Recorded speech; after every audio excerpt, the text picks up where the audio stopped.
welcome to today's episode of the Balanced Approach podcast. I'm your host, Louis Padian. I hope that you're doing well and are enjoying the podcast and the topics we've covered so far. These podcasts are released every Monday, Wednesday and Friday, so be sure to subscribe wherever you are listening to be kept up to date. So today, we will be covering my 3D method to handle cravings. This is a simple technique that I've used lots with clients, patients within the NHS, and there is no reason why you can't take this simple method and get it work for you. But before we jump in, I think it's helpful to know the difference between hungers and cravings, as we'll be addressing cravings today, as cravings can also be one of the things that stops people making meaningful, lasting progress, as they don't know how to handle them, they don't know how to identify them. So before we jump in, I think it's important that we know the difference between hunger and cravings. So a hunger is usually a few hours after a meal, a physical feeling, and that's probably the biggest differentiation, is that it's actually physical, maybe rumbling in your stomach.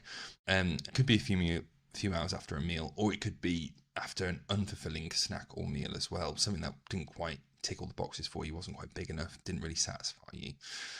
And it's usually quite broad and can be a feeling or wanting to eat anything. It's not usually a particular thing and has a more gradual sort of process rather than being instant. However, when we come to cravings, that can be a lot more sudden and triggered not necessarily by a difference or a time difference between meals, but by thoughts, moods, emotions. Seeing and smelling food can be a big one, or even being in a certain place. So for example, if you're always snacking in the car, as soon as you get and sit in the car, go, oh, maybe I've got a craving for sweets, chocolate, and things like that, which is a common thing I see, and can be triggered more often if you're restricting foods or if you're dieting perhaps. And this is where we say the differentiation is the hunger is more physical, more of a body feeling, when cravings are potentially more emotional, more just sort of within your head. It could be quite a specific food that you're wanting. So when you're potentially thinking that you want some food, you can go, oh no, it's this particular food that I want. That's probably a craving, and it's a good way to identify it. So now we know the difference between hunger and craving. What's the method that can use to help manage them? So you know the feeling you get when you're almost got that craving, you can't get it off your mind, and got this urge to go and get that food. It might even mean going down to the shops to get it just because it's that one particular food that you want. And this 3D method can really help with that.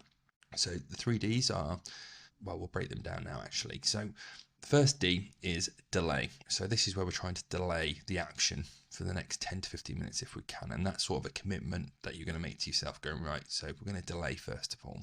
The second D is distract, and this is a really important one. So we're going to try and find a task that you can find that can fill that time of 10-15 minutes. And what can be really useful is to make sure it's a really engaging task for you, something that you need to do, and that can allow you to almost distract yourself from the craving. And what we tend to find is that people might get towards the end of that 10-15 minutes and feel that actually they don't really want that food anymore. It comes in like a wave, and that's where the third D comes in. So the third D is decide. So after that 10-15 minutes, you can decide to take action. If you're still hungry or still wanting that food after 10-15 minutes, then potentially it might mean that you're actually hungry as well. It can be a combination that these two things can coexist. You can be hungry and have a craving at the same time, and it's not necessarily on or off. They're both varying scales. So you could be a little bit hungry and it mainly be a craving, or you could be mainly hungry and a little bit of craving creeps in.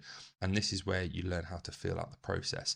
But using the 3D method of delay, distract and decide, this is what you can do to almost surf it out. You may have heard the phrase surf the urge. It's very similar to this, that we're trying to find something to preoccupy our mind, take our mind away from our food, and then make a more informed decision after we sort of tried to ride it out. So using this could be as simple as, right, I'm in the car and there's a snack usually that you're there, and you should be snacking while you're driving. You should be fully concentrating on driving, of course. But if you get in the car and you feel that, oh, I want a snack, you go, okay, well, give myself 15 minutes. I might put on a podcast 15 minutes, a certain episode that you know is going to be engaging for you, that you're looking forward to, and you can decide from there. And it might be that you're only driving 10-15 minutes anyway, so it can help you ride out or delay that satisfaction, distracting yourself, and then decide when you get there. But you might have forgotten by the time you got in there anyway. So it can be a useful tactic, and it's just a very simple one to take yourself out of the impulsive and reactive mode into almost a thoughtful and responsive mode. That's what we're trying to get. So again, taking that step back, going using delay, distract, decide can really, really help with managing those cravings or managing behaviors around the cravings. So another shorter episode today. Thank you very much for listening to the Balanced Approach podcast. If you have any questions, queries, or would like to reach out to me, please do. I am at Louis Padian Nutrition, which is at LOUISPADIAN Nutrition on Instagram, Facebook, TikTok, and all social media platforms.